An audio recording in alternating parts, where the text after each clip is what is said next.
انا انزلناہ فی لیلۃ القدر، کہ قرآن جو شب قدر یعنی قدر والی رات میں نازل ہوا۔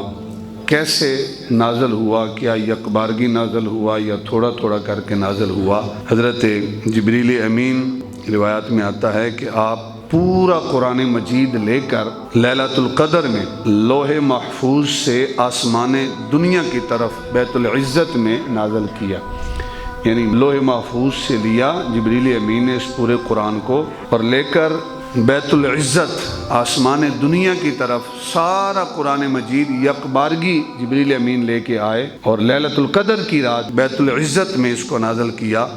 پھر جبریل علیہ السلام اس قرآن کو تھوڑا تھوڑا کر کے نبی علیہ السلام پر نازل کرتے رہے اللہ کے اذن کے حساب سے، اللہ کے حکم کے حساب سے، اور یہ مدت 23 سال بنتی ہے، یعنی 23 سال ٹوٹل لگے اس قرآن کو مکمل نازل ہونے میں۔ دوسری روایت یہ ہے کہ لوح محفوظ سے آسمان دنیا کی طرف قرآن یکبارگی نازل ہوا، پھر امر، نہی، حلال، حرام، مواعظ اور قصص،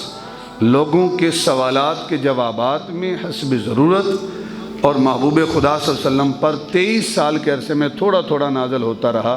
یعنی جس چیز کی ضرورت ہوتی تھی تو رب کی بارگاہ سے وہ اذن ہوتا تھا، جبریل امین بیت العزت سے وہ آیت لے کر، وہ سورت لے کر حضور کی بارگاہ میں نازل ہو جاتے تھے۔ پھر ایک تیسری روایت اس حوالے سے جو مصنف ابن ابی شیبہ کے اندر ہے، ابو بکر عبداللہ بن محمد بن ابی شیبہ متوفی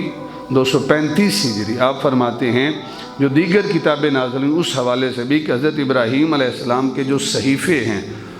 موسیٰ علیہ السلام کے بھی صحائف ہیں اور ابراہیم علیہ السلام کے بھی صحائف ہیں،